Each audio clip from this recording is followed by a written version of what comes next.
Bueno, como siempre, ya lo hemos dicho, vamos a tener los micrófonos apagados en honor a la mayor claridad del sonido, ¿sí? Nada más que por eso vamos a apagar todos los micrófonos. ¿Cómo que se llama? Pero estamos todos invitados a participar. Le voy a hacer una pregunta al aire. Santiago, ¿estás allí ahora? No, bueno. Entonces, vamos a comenzar con lo de San Pablo. Veremos en uno o dos encuentros algo de la vida de San Pablo y después propiamente empezaremos con las cartas, ¿sí? Entonces yo les mandé un mail. La introducción de hoy, tanto Victoria como Julián ya la conocen de memoria, porque fue la primera clase que tuvieron conmigo. Espero que se hayan olvidado. Después ya no, las otras partes no las han tenido conmigo. Pero esta primera, así fue la primera clase que tuvimos hace un par de años, ¿no? Bueno, así que ustedes tengan paciencia, disimulen.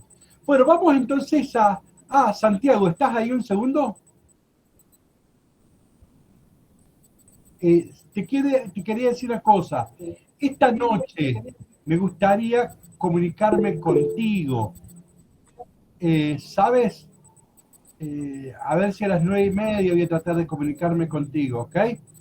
O 10. Bueno, era eso nomás, gracias. Bueno, entonces, vamos a esto, vamos a hacer una introducción. En la diapositiva número 2 puse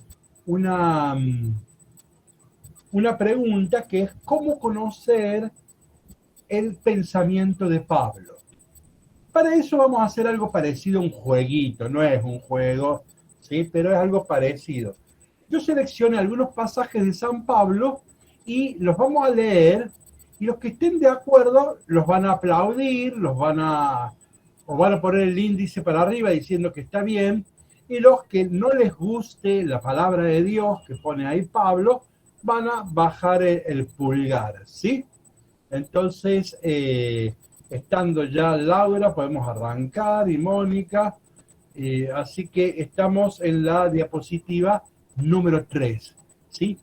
Ahora, quien quiera leer la diapositiva 3 y 4, lea, por favor, para todos.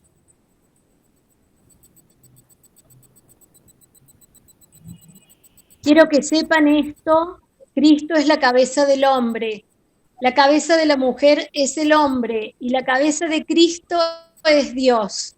El hombre no debe cubrir su cabeza porque él es la imagen y el reflejo de Dios, mientras que la mujer es el reflejo del hombre.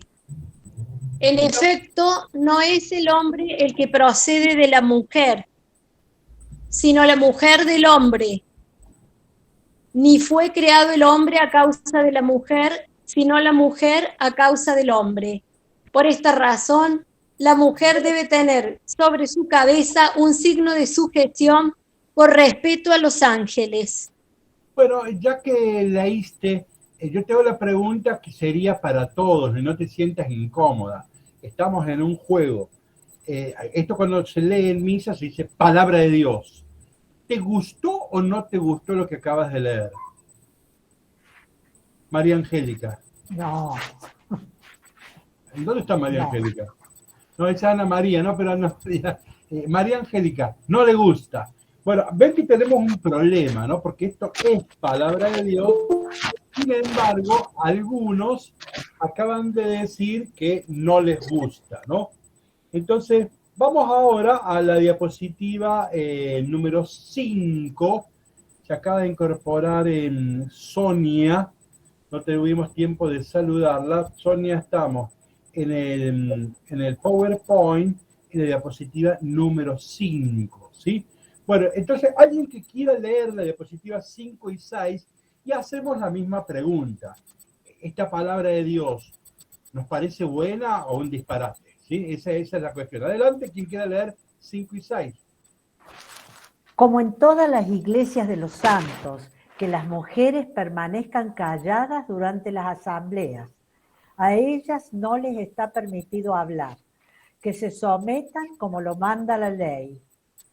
Si necesitan alguna aclaración, que le pregunten al marido en su casa, porque no está bien que la mujer hable en las asambleas. Bien, esto si lo leyéramos en misa decimos que es palabra de Dios, pero nos genera un problema, ¿no? Si hoy ustedes tienen que dar clase a un grupo, chicas de un colegio de monjas de 16 años y le leen este pasaje, van a tener una discusión difícil, ¿no? Y probablemente que la pierdan, ¿no? Ningún adolescente hoy va a creer que esto es palabra de Dios, ¿sí? Bueno, vamos a otro lector, por favor, que quiera leer. A ver, 7 y 8 es parecidísimo a lo anterior, por lo tanto lo omitimos, ¿sí? Después lo explicaré, ahora no. Entonces 7 y 8 lo omitimos, saltemos a el 9, la diapositiva 9, y quien lo quiera leer, miren, les recuerdo que cuando los que se casaron, en el casamiento les leyeron esta página, esta es la página que se lee para cuando uno se casó. O sea que algún casado que lo lea, diapositiva 9. Las mujeres sean sumisas a su marido, como si fuera el Señor, porque el varón es la cabeza de la mujer, como Cristo es la cabeza y el Salvador de la Iglesia, que es su cuerpo. Así como la Iglesia es dócil a Cristo, así también las mujeres deben ser sumisas en todo a su marido. Bien, tenemos ahí un problema, ¿no? Como ustedes cuando se casaron están en otra, lo que menos piensan es en la palabra de Dios. Bueno, dijeron que sí, vieron, para toda la vida, sí, ¿no? Y este era el texto, ¿no? Bueno, en síntesis, hoy leer el Evangelio de Pablo, no sé, en un grupo de muchachas de 20 años, tenés un problema, vas a tener una discusión y que probablemente la pierdas, ¿no? Bueno, Juan Manuel, sí. Juan Manuel, sí. Escúchame por favor y escúchame todo. Bueno, buenas tardes, aquí nos salude. Sí, dale. Mira, yo creo que lo que dice aquí San Pablo no es que esté mal, Lo tienen que leer forzosamente como la palabra de Dios. Sí. Pero es el sacerdote, escucha bien lo que estoy diciendo, es el sacerdote que celebra la misa el que tiene que en su homilía darle una adaptación al hoy. Porque si en aquel entonces la mujer se la consideró así, han pasado 2000 años, hermano. 2000 años han pasado. Han pasado muchas cosas. Entonces, la mujer ya no se comporta así, ni el hombre tampoco. Bien. Entonces, tenés que adaptar, es decir, tenés que traer eso y adaptarlo al hoy. Por eso, entonces, es muy simple, no es que esté mal. No, fíjate vos, si hay que adaptarlo es porque algo no funciona. Entonces, el sacerdote tiene que hacer una qué sé yo, ¿cómo se dice? Un montón de manganetas, así se dice, como para poder adaptar. Entonces, si tenemos que adaptar mucho es porque esto, hay algo que acá no funciona. Y el problema es que es palabra de Dios. Porque si esto fuera un texto de Virgilio, qué sé yo, de Homero, o no sé, del Martín Fierro, viste que, ¿cómo que se llama? El viejo Vizcacha la mató de un palazo a la esposa porque le sirvió un mate frío. Bueno, si esto lo dice el Martín Fierro, no hay problema. El problema es que esto en la iglesia o en la catequesis, en un grupo juvenil de monjas, sí. El problema es que para la gente eso es palabra de Dios. Si tengo que adaptar mucho es que tengo un problema, ¿no? Hay algo que aparentemente no funciona, ¿no? Bueno, perfecto. Vamos a otros ejemplos en la misma línea, pero alguien que quiera leer diapositiva 10 y 11, por favor. Yo leo.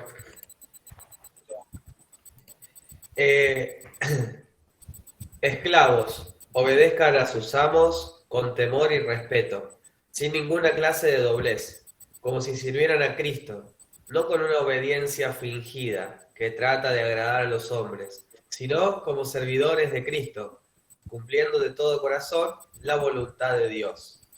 Sirvan a sus dueños de buena gana, como si se tratara del Señor y no de los hombres, teniendo en cuenta que el Señor retribuirá a cada uno el bien que haya hecho, o sea un esclavo o un hombre libre. Bien, ¿cómo suena este texto? Digamos, ¿lo aplaudimos o lo negamos a este? O sea, acá la palabra de Dios, ¿está diciendo un disparate o está diciendo una palabra liberadora? Ven que tenemos un problema, ¿no? Yo doy clase en cuarto año de Derecho y tengo Biblia y Política. Yo si leo este texto se me va a complicar. Los muchachos estudian Derecho, ¿viste? Y sabes que la gente tiene algunos derechos, ¿no? Entonces, si yo lo leo esto en el aula, en la facultad, seguramente voy a tener discusión y probablemente la pierda, ¿sí? O sea que acá tenemos un problema también, ¿no? Ven que leer a San Pablo no es tan fácil. Leamos otro ejemplo más, por favor, diapositiva 12, quien quiera leer. Yo.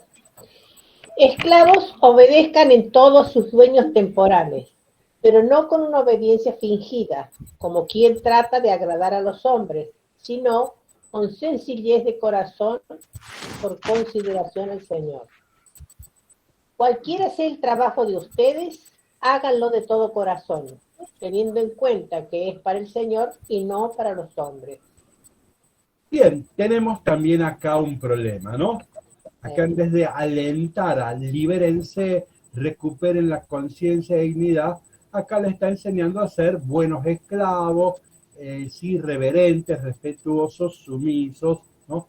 Entonces tenemos ahí un problema. A ver, el último en esta línea, quien quiera leer diapositiva 14 y 15, por favor.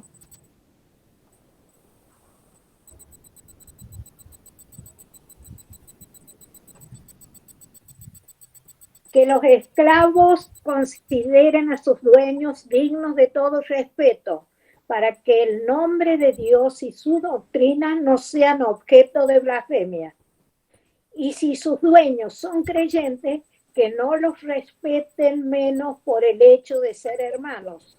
Al contrario, que pongan mayor empeño en servirlos, porque así benefician a hermanos queridos en la fe. Bueno, no nos detenemos más, tenemos un problema, ¿no? Entonces, si uno toma al azar algunos pasajes de la Biblia, en este caso de San Pablo, puede que tenga un problema, ¿sí? Ve que acá hay una distancia entre lo que dice la palabra de Dios y lo que hoy nosotros más o menos consideramos como razonable. Juan Manuel, sí. Juan Manuel, perdón. Yo, escuchando todo esto, ¿no es cierto?, me pregunto, ¿en qué se fundamenta San Pablo en aquel entonces para escribir todo esto? Porque hay que saber también eso. Bien, bueno, hoy nos damos cuenta que San Pablo es siglo I del Imperio Romano y en donde existe la esclavitud. O sea que tanto problema no ha tenido, ¿no es así? Entonces, en el mundo antiguo, en Argentina hasta 1813, ¿se acuerdan de la asamblea? Hemos tenido esclavos, en Córdoba acá todas las congregaciones religiosas tuvieron esclavos, ¿sí? En Córdoba todas las congregaciones religiosas tenían esclavos. Entonces, bueno, pero esto, Pablo lo escribe en el siglo I, bueno, lo más normal del mundo es que haya esclavos, ¿no? Entonces, en este sentido, acá Pablo no está rompiendo con el sistema, parece que está bastante acomodado al sistema de la época, ¿no? Bueno, pero esto lo vamos a profundizar más adelante. Ahora lo único que me interesaba era hacer este jueguito, es decir, tenemos un problema. Si yo leo una carta de San Pablo en alguna reunión, tengo que tener cuidado que puedo tener un problema difícil de salir. Bueno, vamos a ver cómo se resuelve esto. Entonces vamos a dar un paso adelante. Miren, diapositiva 16 tiene como título ¿Siempre Pablo decía lo mismo? A la mañana, a la tarde y a la noche, ¿siempre decía lo mismo? ¿O a la mañana te decía una cosa y a la tarde te decía otra y a la noche otra? Bueno, vamos a ver unos ejemplos, por favor. Quisiera leer la diapositiva 17 y 18, por favor. Queremos decirles, fundados en la palabra del Señor, primero resucitarán los que murieron en Cristo, después nosotros, los que aún vivamos. Los que quedemos seremos llevados con ellos al cielo, al encuentro de Cristo, y así permaneceremos con el Señor para siempre. Ya observemos, fíjate sobre todo Edgardo, cómo arranca. Queremos decirle, fundado en la palabra del Señor. ¡Epa! Ya acá no está fundado en Aristóteles, no, acá está fundado en la palabra del Señor. ¿Y qué dice? ¿Cuál es el mensaje? Dice, ¿estamos fundados en qué? ¿Cómo se resume? ¿Cuál es el mensaje que nos da ahí Pablo? Va a hablar acerca de la segunda llegada del Señor, ¿no? Lo que en el catequesis se dice la parucía, o sea, cuando el Señor venga al final de los tiempos. ¿Qué dice San Pablo sobre eso?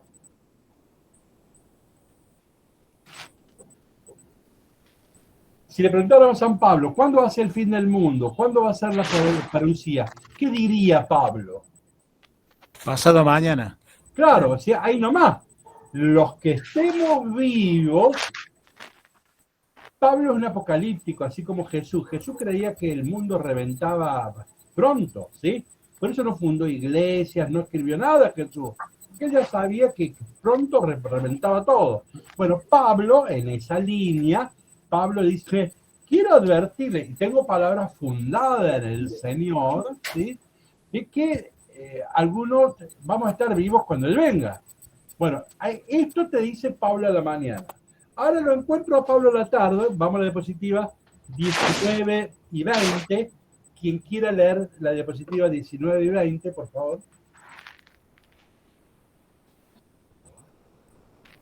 Acerca de la venida de nuestro Señor Jesucristo y de nuestra reunión con Él, les rogamos a hermanos que no se dejen perturbar fácilmente ni se alarmen, sea por anuncios proféticos o por palabras o cartas atribuidas a nosotros, que hacen creer que el día del Señor ya ha llegado. Que nadie los engañe de ninguna manera. Lo encuentro a Pablo a las 10 de la mañana, me dice, mire, esto ya revienta esto, que nosotros vamos a estar vivos. Ahora me lo encuentro a Pablo a las 5 de la tarde, me dice, no, falta, ¿qué dice Pablo? Faltan millones de años. Vayan a fundar una iglesia y empiecen a predicar el evangelio por todas partes, pues faltan millones de años. Si escuchan por cartas atribuidas a nosotros, a mí, dice, no le hagan caso. Bueno, ven que acá tenemos una contradicción. Pablo a las 10 de la mañana me afirma, ya se viene el acabarse de todo, y a las 17 horas me dice, no, pará, faltan millones de años. Entonces acá tenemos un problema. O Pablo es un esquizofrénico, o sea que acá hay un problema, ¿sí? Vamos a dar un pasito más. Lo importante es ir captando los problemas. A ver, alguien que quiera leer la diapositiva 21, por favor. Leo yo. 1. Ya no hay judío ni pagano. Discúlpame, 1, 2 y 3 los puse yo, ¿no? Bueno. Omitido. Adelante.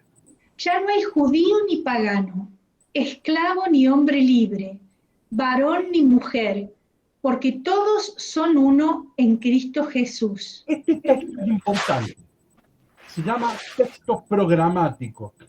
Este texto define y resume todo el pensamiento de Pablo. Este texto se le suele llamar el Evangelio de Pablo. No que Pablo escribió un Evangelio, sino que esta es la buena noticia. Acá está resumido todo Pablo. El domingo pasado yo bauticé un sobrino nieto y prediqué sobre este texto. Yo les recordaba, este texto no lo inventó Pablo. Pablo lo recoge, era un cántico de las comunidades cuando se bautizaban, un cántico de bautismo. Vieron que nosotros cantamos, esta es la luz de Cristo, una pavada de eso. No, Pablo, en tiempo de Pablo, se cantaba esto. Entonces la gente cantaba, ya no hay judío ni griego, o sea, está denunciando las tres grandes grietas del mundo antiguo.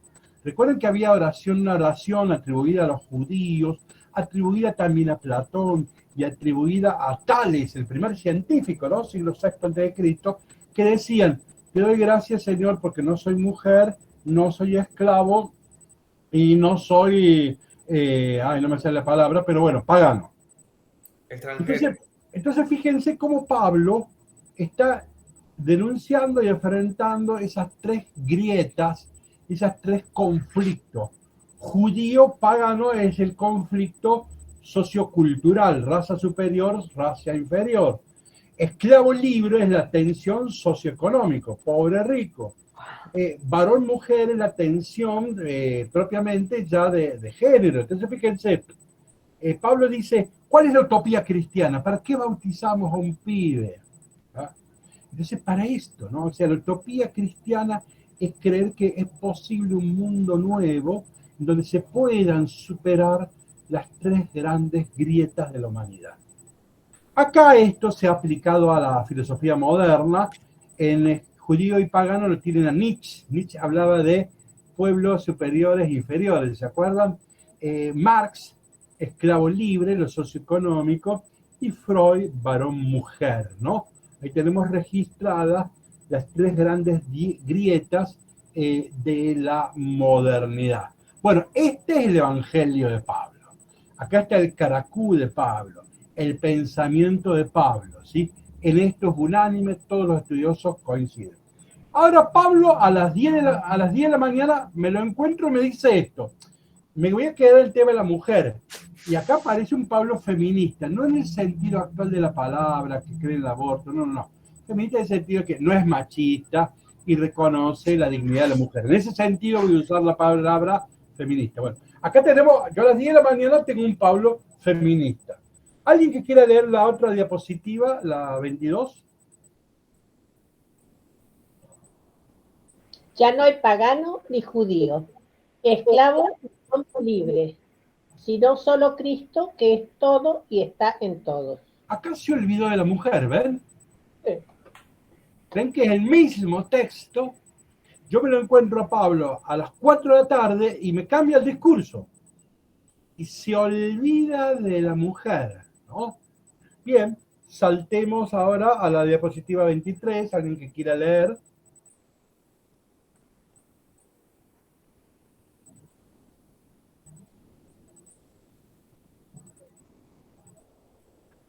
Que las mujeres Leo yo. escuchen la instrucción en silencio, con todo respeto. No permito que ellas enseñen ni que pretendan imponer su autoridad sobre el marido. Al contrario, que permanezcan calladas. Bueno, acá ya este es el texto, uno de los textos más machistas que tiene toda la Biblia. En la Biblia hay textos feministas, pero también hay textos machistas, ¿sí? Bueno, este es el texto más machista que ustedes van a encontrar en toda la Biblia. Entonces aquí tenemos un problema. A las 10 de la mañana Pablo es feminista. A las 4 de la tarde, bueno, por lo menos no aporrea a la mujer, se olvida, ¿sí? En cambio, ya a la noche, directamente la aporrea. ¿Está claro? Que se callen, ¿no? Este es un imperativo, ¿no? Entonces, cállate, mujer, ¿no? En latín se dice táchete. Bueno, entonces, acá tenemos un problema. Entonces vuelvo. Pablo es un esquizofrénico. A la mañana dice algo y a la tarde lo contradice. Lo importante es captar que tengo un problema. Bueno, ahora caminamos hacia la solución. Esto es un chiste que está en el Nuevo Testamento. Miren lo que dice San Pedro sobre San Pablo. Como les ha escrito nuestro hermano Pablo, dice San Pedro, como les ha escrito nuestro hermano Pablo, conforme a la sabiduría que le ha sido dada, y lo repite en todas las cartas donde trata este tema, en ellas hay pasajes difíciles de entender. ¿Ven? Ya San Pedro da cuenta de que a San Pablo no es fácil leerlo, ¿no es así? Bueno, solamente lo puse a modo de humorada. Vamos a la diapositiva 25 y empezamos a la solución, a plantear una solución a este problema. ¿Cuál es el problema? Que en las Biblias nuestras hay 13 cartas, la Biblia que ustedes tienen ahí en la mano, hay 13 cartas que son atribuidas a Pablo. Y hoy sabemos que no, que Pablo solo escribió 7.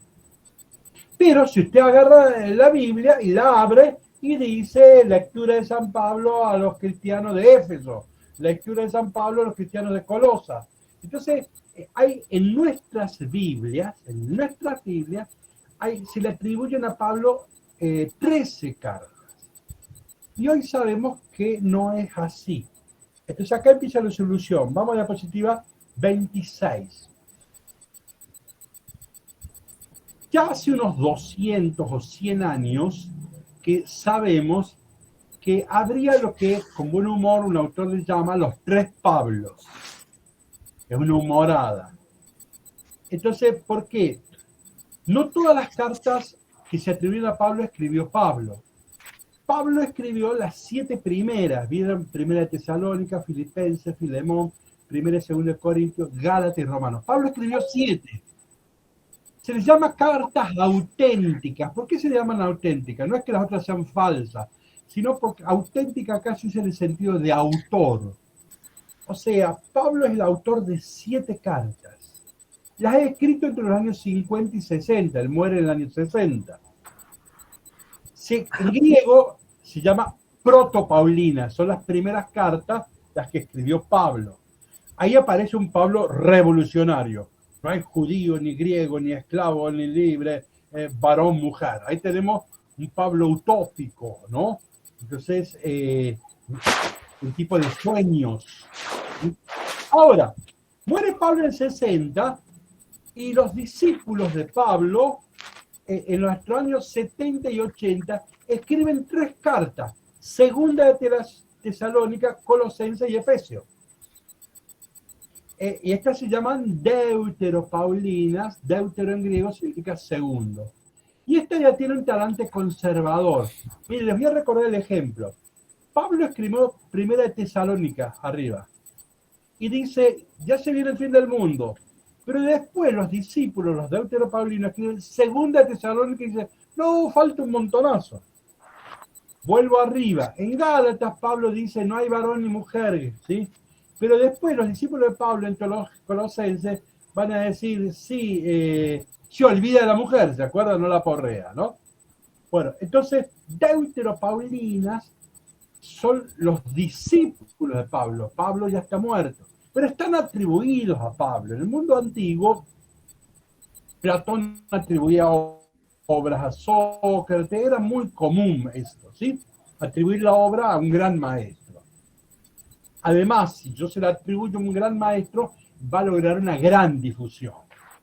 Si yo les digo que esto lo escribió Sócrates, lo voy a ir a leer. En cambio, si le digo que fue, no sé, nadie lo va a ir a leer, ¿no? Bueno, entonces,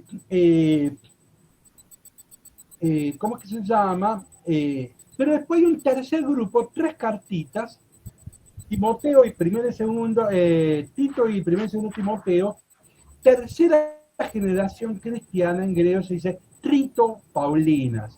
Esta está escrita después del año 100, después del año 100. Y estas ya son un Pablo, miren el título, reaccionario. Acá está el Pablo machista, que la mujer se calle, ¿sí? Entonces, ¿cuál es lo básico para leer las cartas de Pablo? Esto. Ustedes van a encontrar muchos curas, párrocos y monjas progresistas con onda de decir, no, pero yo Pablo no leo porque es machista. El problema ahí es una ignorancia muy grave. No se distingue entre cuál es la verdadera fuente. No maneja la fuente. No sabe que no todas las cartas no las escribió Pablo. ¿Me expreso? Y entonces usted en Pablo se va a encontrar con un progresista. Ya en las Deutero Paulino va a bajar el nivel y en las Trito ni hablar. Contradicen a Pablo duramente, ¿no? Entonces, este es el ABC. Si yo quiero saber qué pensaba Pablo, y tengo esto, si yo no manejo esta observación, ¿sí? Ustedes no cuenten a nadie lo que yo voy a contar ahora. Uno de los mejores biblistas del país es un hombre ya viejo que se está enfermando gravemente, el padre Luis Riva, que tengo la suerte de ser amigo de él, ¿no? A ver si se alcanza a ver esto. ¿Se alcanza a ver o no?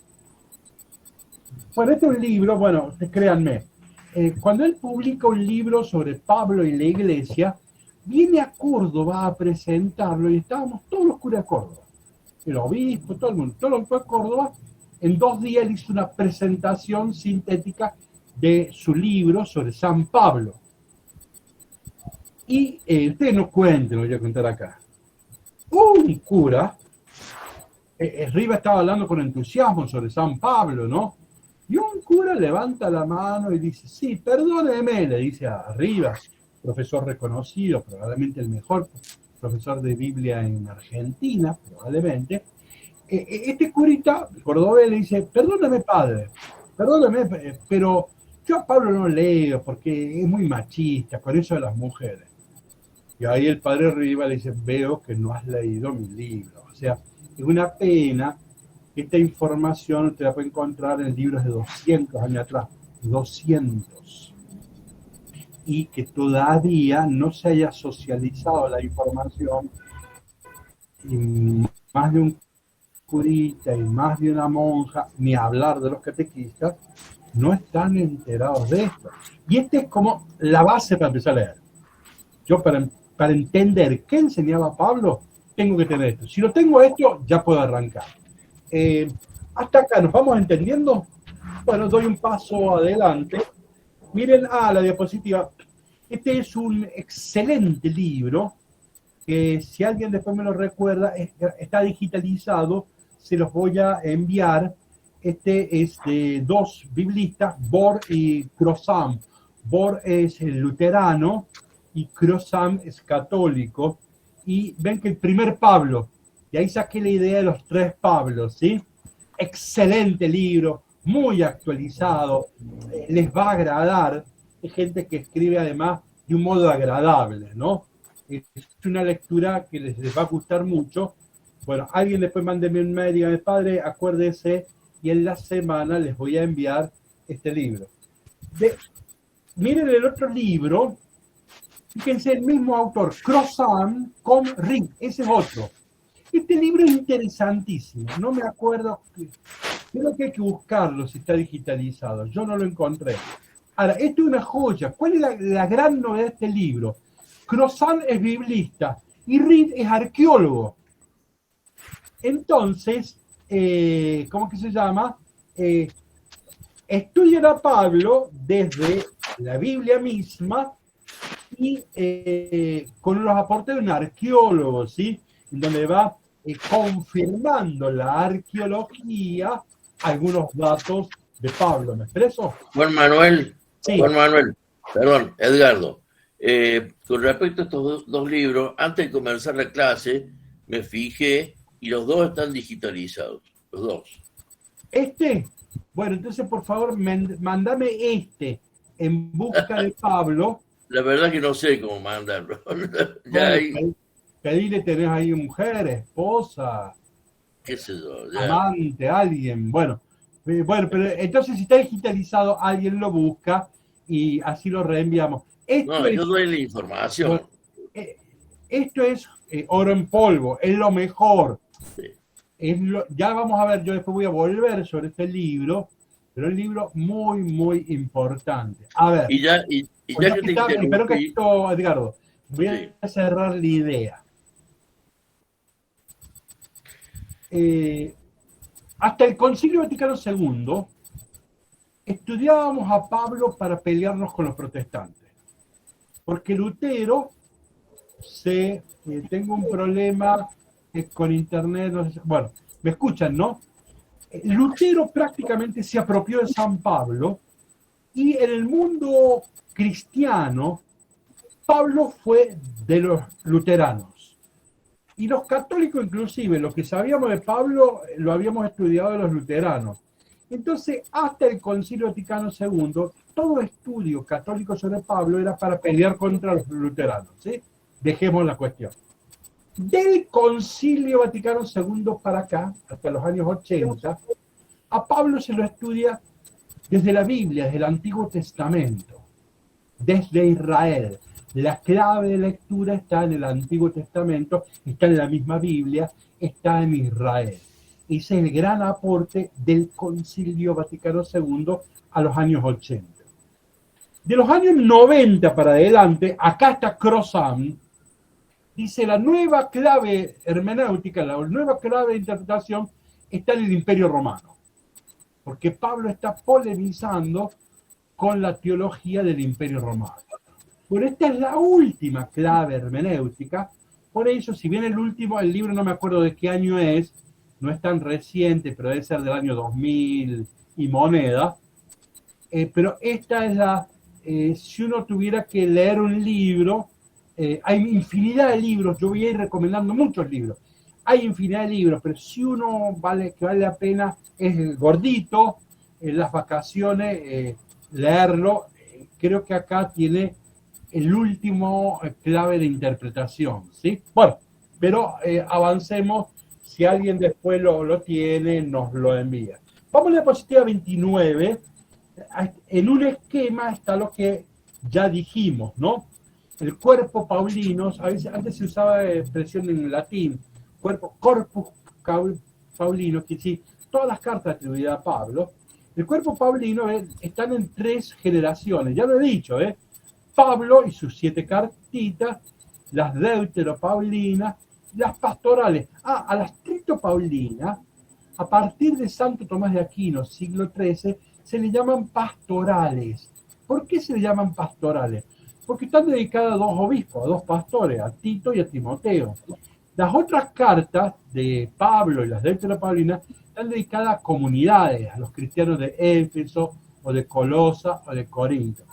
Santo Tomás de Aquino notó ese detalle, que hay 3 cartitas que están dedicadas a obispos, y a partir de allí a las tritopaulinas se les llama pastorales, pero no en el sentido que hoy usamos la palabra pastoral.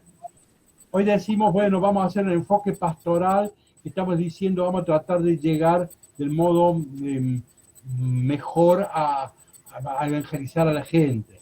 No, acá son un manual para obispos, para aprender a gobernar la iglesia, ¿sí? O sea, pastorales no en el sentido moderno. Bueno, pero ese esquema ya lo hemos visto, me interesa esto, hay una primera generación, una segunda generación y una tercera generación. Voy a pasar a un tema importante. Si hasta acá nos estamos entendiendo, avanzo. Si hay alguna pregunta porque no se entendió algo, la hacemos. Porque ahora vamos a pasar a otro punto, lo vamos a profundizar. Les puse, ahí tienen en la diapositiva 30, un excelente libro, Las Comunidades Paulinas. Padre, perdón. Sí. Perdón, una Sí. pregunta. De los 3 grupos, usted dijo que uno era feminista y el otro era más machista. ¿Cuáles eran? Me perdí en esto. El feminista es Pablo, ¿sí? Protopaulinas. Las que no son agresivas con la mujer son las deuteropaulinas. Pero ya las pastorales o tritopaulinas, Timoteo y Tito, esas ya son machistas en el término más duro de la palabra.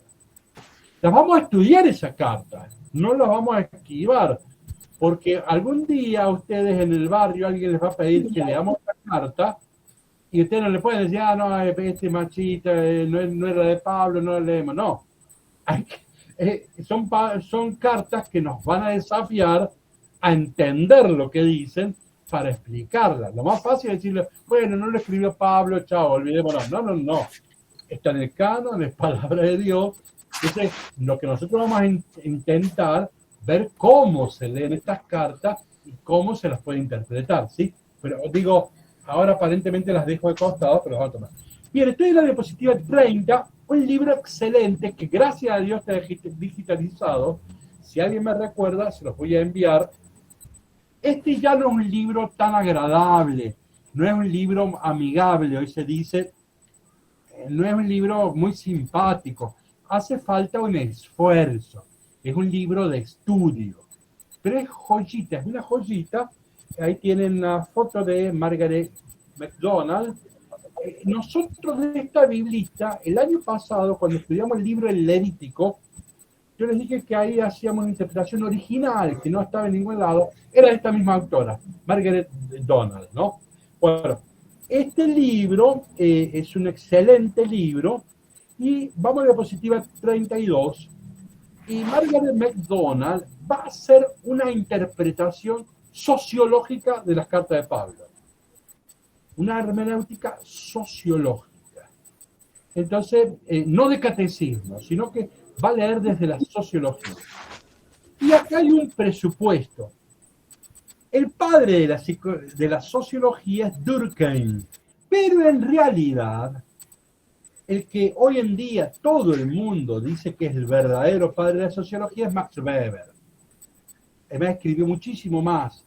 Bueno, hoy en día se considera que el verdadero padre de la sociología es Max Weber, ¿sí?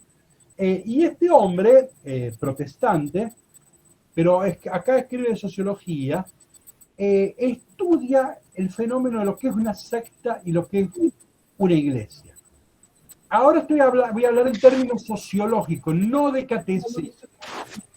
A ustedes en la parroquia les han enseñado que hay que odiar a la secta para defender la Iglesia Católica. Yo ahora no estoy hablando del catecismo, estoy hablando de la sociología, ¿sí? Entonces, bien, entonces, tarde piaste. Ya lo hubiéramos puesto ausente, media hora tarde. Bueno, busca en el archivo, estamos en la página, en la diapositiva 32. Bueno, entonces, vamos a esto ahora. Max Weber instala una distinción sociológica muy importante, la diferencia de secta y de iglesia. Dice, ¿qué es una secta? Es un movimiento al interior de una iglesia. Es un movimiento de renovación. Entonces ahora lo aplico a Jesús. Jesús no fundó una iglesia. Jesús es más judío que cualquier judío. Lo que Jesús inició es un movimiento de renovación al interior del judaísmo. ¿Me expreso? Jesús no fundó una iglesia. Jesús inicia un movimiento de renovación al interior de la iglesia. San Pablo también. San Pablo no funda una iglesia. San Pablo inicia un movimiento de renovación al interior del judaísmo.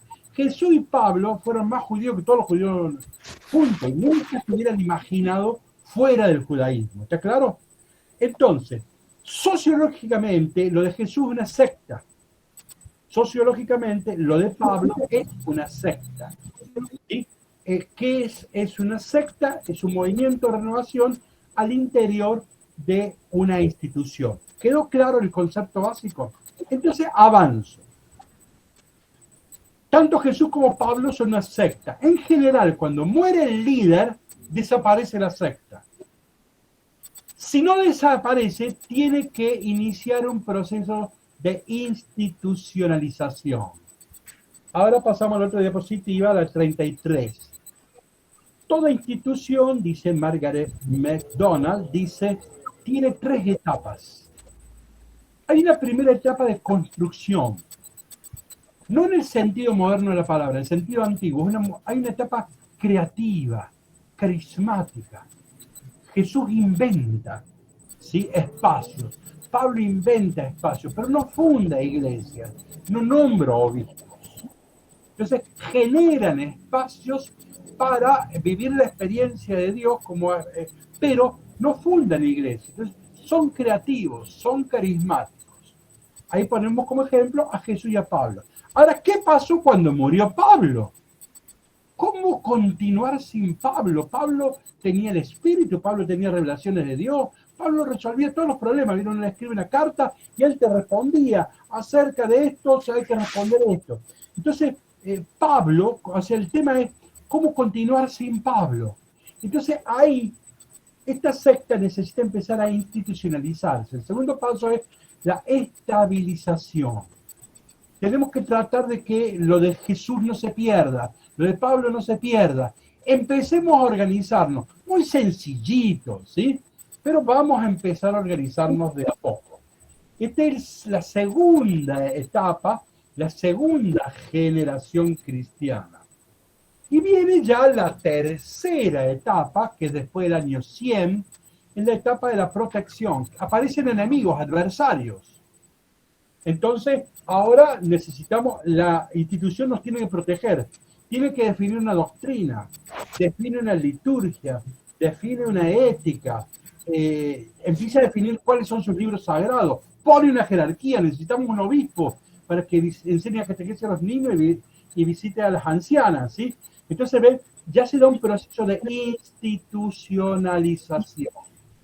Entonces, este proceso es clave para entender todo el Nuevo Testamento. Cuando uno lee el Nuevo Testamento tiene que tener en claro esto. Hay 3 generaciones cristianas, ¿sí? Entonces, y hay un periodo, hay una primera generación que fue creativa, ¿sí? Que termina en los años 60. En los años 60 mueren los 4 grandes líderes, Pedro, Pablo, Juan y Santiago. La fecha es genérica, no es exacta, absoluta. Pero en general, hoy todo el mundo dice, en los años 60 mueren los 4 grandes líderes. Entonces se acabó el momento carismático y creativo. Entonces ahora la iglesia tiene que empezar a institucionalizarse. Bueno, se da el primer proceso de estabilización y después de protección. ¿Es claro esto? Entonces Jesús no ordenó sacerdotes, nada de eso, porque Jesús está en un periodo carismático. Eso lo va a hacer la iglesia al fin del siglo I, principio del siglo II. ¿Sí? Bueno, entonces, ahora vamos, miren ahí tienen diapositiva 34. Acá está organizado de nuevo las 3 generaciones, ¿no? Entonces, Pablo en el periodo de la construcción escribió las 7 cartas auténticas. Escribió estas 7, no todas. Ahí las tenemos. Y para el Nuevo Testamento importa porque acá se ve, también está Q. No me voy a detener en qué es Q, disculpen. Pero bueno, esta es la primera generación cristiana. Miren, en la segunda generación cristiana, el periodo de estabilización, están las deuteropaulinas, Colosenses, Efesios, y ahí aparecen, en ese momento se escriben Marco, Mateo, Lucas, Hebreo, Primera de Pedro, Santiago. Ven que los evangelios están en la segunda generación cristiana. De gente que no conoció a Jesús, etcétera, ¿no? Tercera generación cristiana, la de la protección, ya hay que definir jerarquías, ¿sí? De hecho, Timoteo y obispos, ¿no? Por eso ahora hay que escribirle a obispos como son manuales de organización, ¿no? Entonces, ahí en el periodo de la protección tenemos primero, segundo Timoteo y Tito. Y en el Nuevo Testamento ahí tenemos Hechos los Apóstoles, el Evangelio de Juan, primera, segunda y tercera carta, el Apocalipsis y otros escritos apostólicos como Judas, segunda de Pedro, etc. Bueno, ven, el Nuevo Testamento tiene estos 3 momentos. Uno puede estructurar todo el Nuevo Testamento en este proceso sociológico de construcción, estabilización y protección. Y esto me va a ayudar a explicar, ¿no? Ven, en el periodo de protección aparecen los obispos, aparecen los diáconos, ¿ven? Entonces, esto ayuda mucho para leer todo el Nuevo Testamento y a lo que a nosotros nos interesa, las cartas de Pablo, ¿no? Hasta acá nos hemos entendido, ¿sí? Miren ahora un esquema. Si tienen la posibilidad de ponerlo en forma de diapositiva, ¿saben hacerlo eso? ¿Sí? Bueno, pueden poner la diapositiva 35 en el modo de diapositiva, que dice presentación de diapositiva. Bueno, en principio yo no voy a usar eso, en principio voy a usar como está allí, pero los que tengan en modo diapositiva después van a apreciar otras cosas, ¿sí? Pero no lo voy a poner, yo no voy a trabajar ahora con el modo diapositiva. Bueno, acá tenemos un esquema brillante. Esto hace Margaret McDonald, ya lo hemos dicho, ¿no? Ven que a la izquierda ustedes tienen en vertical las 3 etapas. En rojo, construcción, después la estabilización, y después apenas ven en morado protección, ¿sí? Lo que pasa es que eso continúa en la diapositiva. Pero ahí están las 3 etapas. Bueno, esto es clave para entender algo del Nuevo Testamento. Entonces vamos a ver cuáles son las líneas teológicas, las tendencias que se dan en la iglesia primera para ubicar a Pablo. Entonces, comienzo de arriba, dice, comunidad primitiva de Jerusalén. Ahí se abren dos líneas. Una línea hebrea, la Virgen María era judía, Jesús era judío, Pedro era judío. O sea, hay una línea hebrea, hay cristianos de línea, judeos cristianos, pero mira a la derecha, hay griegos, helenistas. Entonces ya de origen del cristianismo, esto lo vamos a ver con detalle, arrancan dos grupos importantes. En el origen, ya en Pentecostés, están cristianos que retoman la tradición judía y cristianos que son judíos, pero que han vivido fuera de Jerusalén, lo que se llama la diáspora, y entonces tiene una apertura a Platón y al mundo griego. ¿Sí? Bueno, voy a continuar con los hebreos. Abajo de los hebreos tenemos a Santiago. Pablo le va a llamar el hermano del Señor. Este fue el jefe de Jerusalén. ¿Sí? Entonces Santiago, fíjense, de Santiago va a venir lo que se llama el judeocristianismo. Esta es una escuela teológica, una línea teológica que tenemos en el Nuevo Testamento. Acá está puesto la carta de Santiago y algunos textos apócrifos que ahora no nos interesa mencionar. Vuelvo a los hebreos, tenemos a Pedro. Y miren, Pedro va a ser evidente, va a ser el líder, el representante, abajo dice el cristianismo sinóptico. Ven, ahí están Marco, Mateo, Lucas y Juan, y Q, que es sinóptico, pero lo dejamos. Entonces ven, Pedro es el representante de otra escuela teológica, de otra línea teológica. Ahora bien, si voy allá, vuelvo a los helenistas, a la derecha del esquema. Los helenistas se abren a la vez en dos grupos. Voy al de Siria y Antioquía. Después vamos a ver un mapa. Antioquía es clave, ahí comienza Pablo su trabajo, ¿sí? Ahí se escribe el Evangelio de Mateo, etc. Bueno, en Siria y Antioquía tenemos a Bernabé y a Pablo.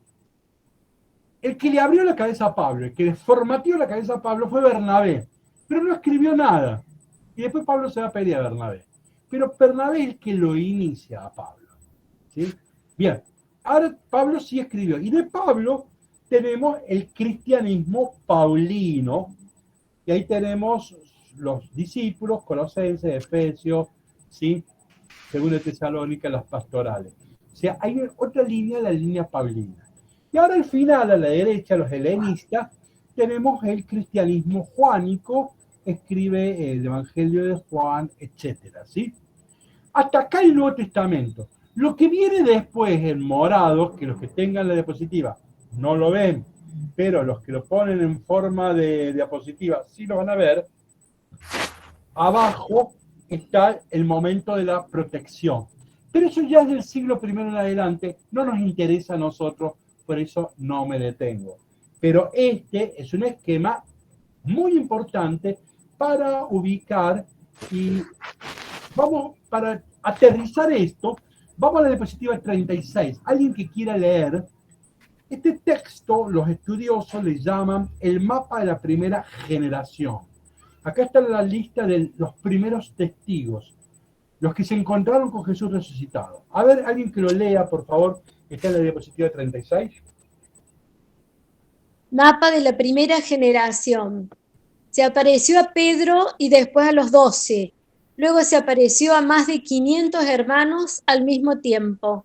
Además se apareció a Santiago y de nuevo a todos los apóstoles. Por último, se me apareció también a mí, que soy como el fruto de un aborto. Bien, pasemos a la otra diapositiva, 37, y ahí tenemos un esquema. Este es el mapa. ¿Ve? Entonces, acá aparecen las diversas líneas teológicas. El origen, el Big Bang, Pentecostés fue el Big Bang de la iglesia primitiva, generó diversas maneras de entender la fe. Son cristianismos originarios y originantes, con personalidad propia. Fíjense, cuando yo era estudiante, estudiábamos una materia, teología fundamental, y estudiábamos un capítulo largo que se llamaba El origen del cristianismo. Noten el singular. O sea, ¿cuál era la idea? La idea de los hechos. Jesús los reúne a los 12, en el principio fue la unidad, después los envía a predicar por el mundo y ahí vinieron las diversidades. O sea, antes se hablaba de que en el principio fue la unidad y después vino la diferencia. En cambio, fíjense, cuando uno lee las escrituras, es al revés. En el principio fue la diferencia, y a la unidad se va a llegar en el siglo I, fin del siglo I, siglo II. O sea, la iglesia una es un lugar de llegada, no es un punto de partida. Entonces, el punto de partida es este. Entonces, acá tenemos 5 grupos. Pedro, por supuesto, es el centro de todas las tradiciones. Después están los 12. ¿Quiénes son los 12? Son galileos itinerantes. Son aquellos galileos, no fueron a Jerusalén, no lo acompañaron a Jesús a Jerusalén, no vieron la pasión y la resurrección, no tienen experiencia de Pascua. Son aquellos que escucharon a Jesús en Galilea y él los envió a predicar en los pueblitos. No lleven 2 bastones, no lleven 2 sandalias, no lleven dinero. Cuando vayan a una casa, si los reciben, saludan, si no, sacuden el polvo, ¿ves? Texto muy importante, acá está Q, están las bienaventuranzas, está el Padre Nuestro. Esta gente se quedó ahí. ¿No? Están fascinados por la palabra, no necesitan sacramentos. ¿No? Ellos creen que con la palabra basta. Bien, después están los 500 hermanos que también son galileos, pero sedentarios. Los otros dejaban la casa, si quieres seguirme, deja tu casa, tu padre. No, estos no dejaron nada. Tenían padres, hijos, tenían que marcar tarjeta en el laburo, ¿sí? Entonces, estos eran cristianos, pero sedentarios, ¿está claro? Con otra orientación van a privilegiar otros textos, ¿sí? Bueno, entonces, pero también son galileos, acá también está Q, y acá esta gente no hizo, para que haya evangelio tiene que haber pasión y resurrección. Estos no producen evangelios, pero tienen experiencia, insisto, muy importante, que es un altísimo aprecio de la palabra de Jesús. Bueno, ahora después dice, está Santiago. Santiago, conocido como el hermano del Señor, no voy a entrar en los detalles del hermano del Señor, nos va a llevar tiempo, no es el momento, por eso no me detengo, no porque no podamos decir algo. Este Santiago es alguien que, a ver, ustedes vieron que en los evangelios, la familia de Jesús, tanto María como Jesús, no lo siguen a Jesús. Probablemente no lo entendieron. Probablemente María y sus parientes, hermanos, recién a partir de la Pascua de Pentecostés lo van a descubrir. Ahora, Santiago ya vivía en Jerusalén, probablemente sea el mayor, y entonces este es el líder de Jerusalén. Y esta es la línea judeo-cristiana. Acá lo que importa es el templo, es la ley, es la circuncisión. Este va a ser el primer papa de la iglesia de Jesús, ¿no? Bueno, está Jerusalén, Judea, que es lo mismo, ¿no? Judea es la provincia y Jerusalén la capital. Bueno, después están los apóstoles. La palabra apóstol griega, apó significa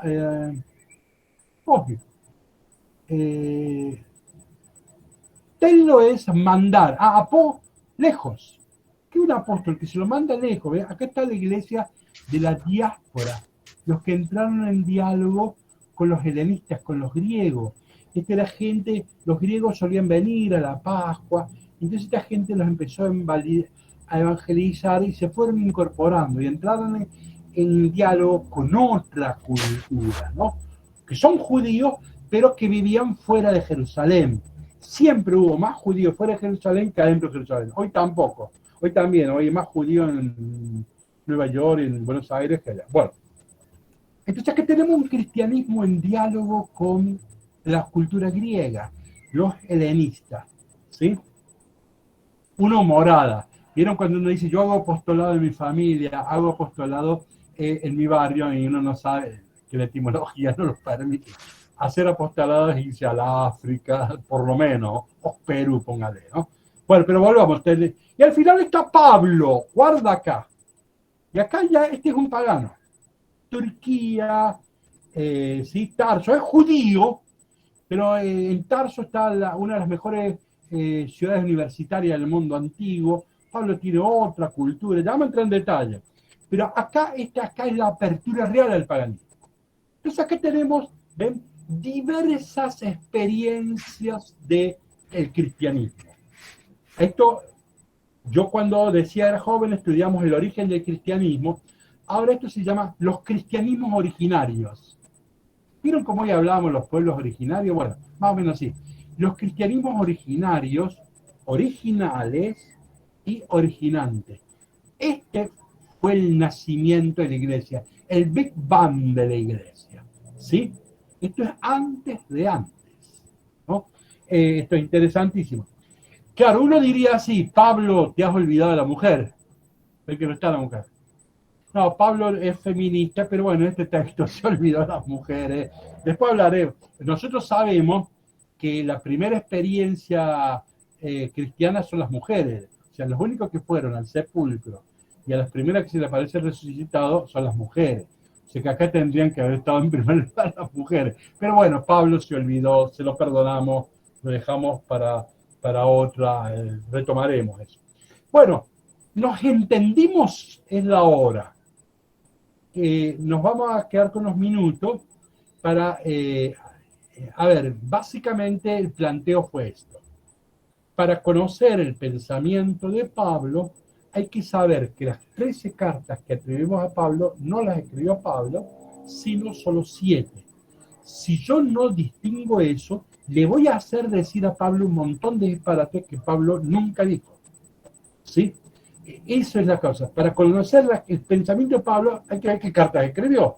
¿Cuál es la fuente? Si yo confundo, lo otro es palabra de Dios, pero no lo dijo Pablo, ¿sí? Y el problema, cuando no se distinguen estos 3 grupos, protopaulina, deuteropaulina y tritopaulina, y le hacemos decir a Pablo cualquier cosa que es machista, esclavista, etc. Esa fue la idea central, y la idea básica es ubicar a Pablo dentro del movimiento cristiano. Y acá vamos a ir viendo que ya el hombre se va diferenciando de un modo muy, muy interesante, ¿no? Bien, esa fue la idea. La semana que viene ya veremos, entraremos con la vida de Pablo. Este es el pensamiento de Pablo. Pero hasta acá, ¿alguien quiere hacer una pregunta, una observación, una sugerencia? Juan Manuel. Una pregunta. Perdón. Sí. ¿La carta de Hebreos estaba también adjudicada a Pablo antes? Bien, ¿no? Hugo, muy bien. Yo me estuve mordiendo la lengua. Yo le dije 13, pero hasta hace poco se atribuía también la carta a los hebreos a Pablo. Hasta hace muy poco, cuando yo era seminarista, y uno pasaba a leer la lectura misa, decía lectura de la epístola de San Pablo a los hebreos.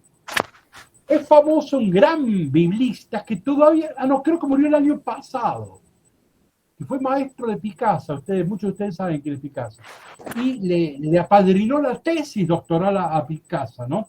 Y es un cardenal que murió el año pasado. Se hizo famoso porque estudió a hebreo, y él se hizo famoso por esta frase, es decir, no, la carta de San Pablo a los hebreos no es carta, ni es de Pablo, ni es a los hebreos.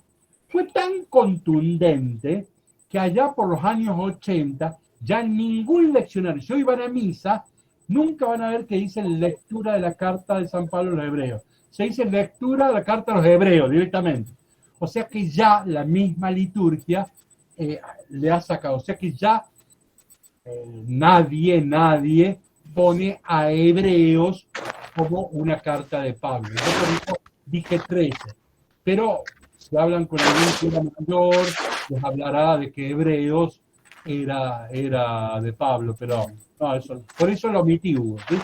Edgardo, habías arrancado con una pregunta, ¿verdad? Sí, perdón. No, ya que tocaste vos de que Pablo y las mujeres, yo te quiero hacer una pregunta concreta.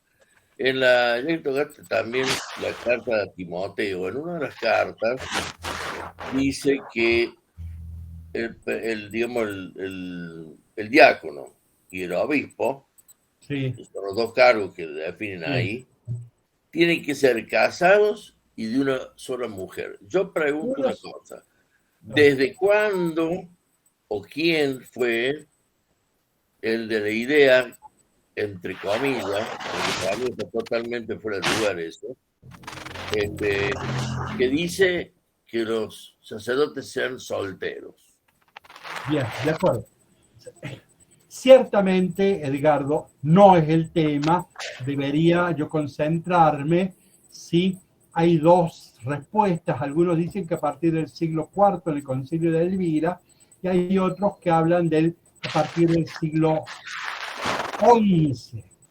Pero en realidad, la primera vez que se afirma el celibato sacerdotal es en el Concilio de Trento, o sea, en el 1500. La primera vez que se afirma dogmáticamente que el sacerdote en Occidente debe ser célibe, recién es en el Concilio de Trento, hace 500 años, ¿sí? O sea que, pero bueno, nos lleva a otros temas que ahora no nos dispersemos en la problemática de los sacerdotes solteros. Está bien, gracias. Está bien, pero sobre lo que hemos hablado de Pablo, ¿alguna pregunta, comentario, observación, sugerencia? Juan, el cardenal es Vanois, no sé si se me oye. Sí, es Albert Vanois, por supuesto. Albert Vanois, y el cuaderno bíblico sobre Hebreos, que edita Guadalupe, creo, un verbo divino, lo hace él justamente. Y está digitalizado, si alguien me lo bueno, está digitalizado. Si ustedes buscan Carta a los Hebreos, cuaderno bíblico, lo van a encontrar, está digitalizado. Es una joyita. Yo, que doy clases sobre Hebreos, sigo usándolo como libro de texto. Es una joyita, si viene, bueno, en realidad el cuaderno bíblico es cortito, es un resumen de la obra de él, que son 2 volúmenes grandes, ¿no? Pero es una joyita, ¿sí? El cardenal es Albert Vanois, y sigue siendo lo mejor, ¿sí? Bien, ¿alguien que quiera hacer algún comentario, pregunta, sugerencia, que repitamos algo, que le haya generado un problema, le haya hecho ruido en alguna cuestión, probablemente he hecho afirmaciones que algunos podría provocarlo en algo? Una pregunta, padre. Ahí cuando dice, bueno, que estas cartas que no escribió Pablo tienen este mensaje, ¿no? Bueno, uno dice cuando considera que es palabra de Dios es porque tiene algo para decirnos, y si el mensaje no es tan bueno o está un poco equivocado, ¿qué función cumplen, digamos, como palabra de Dios, ¿no? O sea, uno dice es palabra de Dios, pero ¿qué dice? ¿Qué nos dice a nosotros esas cartas? Perfecto. Yo les dije ya que si tenemos tiempo, vamos a estudiar, aunque son Trito Paulino, no escribió Pablo, pero vamos a estudiar Timoteo y Tito, porque ciertamente, ya les decía, en el barrio alguien les puede decir, che, hagamos un grupo de lectura y leamos Timoteo. Y no basta con decir eso no lo escribió Pablo, no, hay que leer el texto y saberlo leer, saberlo contextualizar e interpretar. ¿Qué problemas había? Ya hay comunidades estructuradas, ¿no? Y entonces empiezan a haber un montón de problemas, ¿no? Entonces, bueno, ahí es importante, o sea, las vamos a estudiar porque son un desafío, ¿no? Son palabra de Dios. Ahora fíjense, la palabra de Dios, lo voy a decir primero difícil, después lo digo fácil.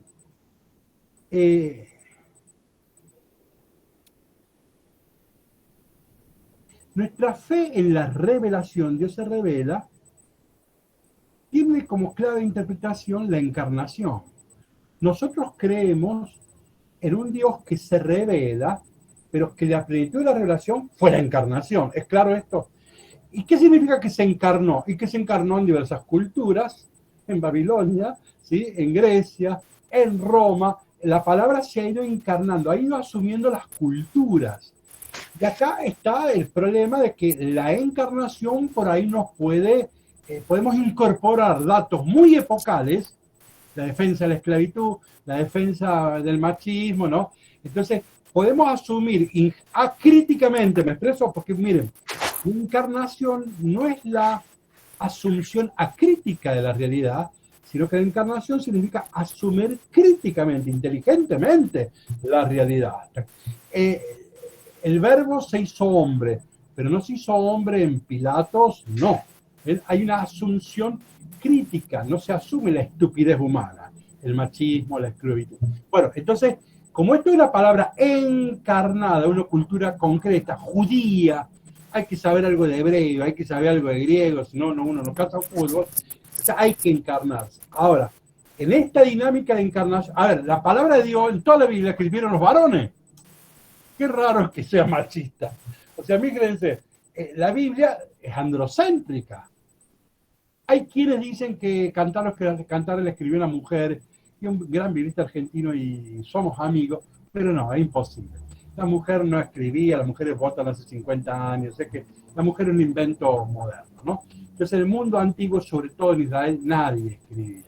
Bueno, me van a decir la poetisa de Safo, pero bueno, que la mujer no escribía. Bueno, la Biblia, el canon bíblico, la revelación, está hecha por varones. Luego escribieron, digamos, tan formateados como varones, ¿no? Entonces, bueno, pero no es que esto no nos determina, es un condicionamiento que hay que saber zafar e interpretar y descubrir en esta encarnación dónde está realmente el anuncio, ¿no? Bueno, eso lo haremos Dios mediante. Una última intervención y nos despedimos. A mí, yo una sola cosita. Me quedé pensando en esto de las etapas de construcción, ¿no? De una institución, y me quedé pensando en, como pregunta, ¿no? Esto de que por qué Jesús no nombra obispo, porque está en otra etapa de construcción, digamos, de la institución, y a mí me deja pensando si hubiera estado en la otra etapa de construcción, si realmente hubiera nombrado obispo. O sea, como pregunta, me queda ahí la duda, si Jesús lo hubiera hecho. Bien, la pregunta es muy buena, la volvemos a reubicarnos, muy buena pregunta. Dijimos que Jesús y Pablo son un carismático, son apocalípticos. Jesús cree que el mundo ya termina, en 20 años revienta todo. ¿Para qué vas a fundar una iglesia? ¿Para qué vas a nombrar obispo? Ahora, ya la segunda generación, Lucas escribe los Hechos de los Apóstoles, 28 capítulos sobre la iglesia.